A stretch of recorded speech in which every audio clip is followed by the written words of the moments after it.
Hey everybody, it's Ryan. I'm going to give you an overview of this here Hamilton Beach electric can opener, and why arguably this is probably the best can opener I've ever used.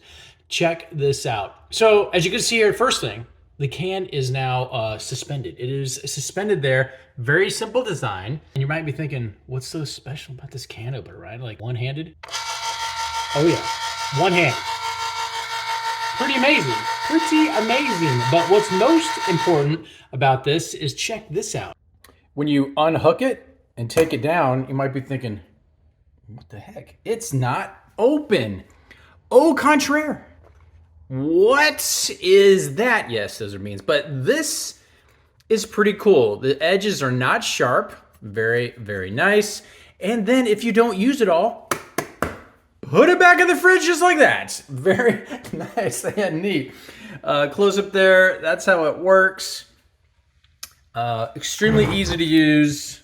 I mean, I've never seen it like this. I mean, just puts it right back in place, and you were good to go. Super, super awesome. Very convenient. Easy to use. Easy to clean because it doesn't have too many moving parts. It's just this. Very well structured. And hopefully this answers any questions you might have about this Hamilton Beach electric can opener. Talk to you soon.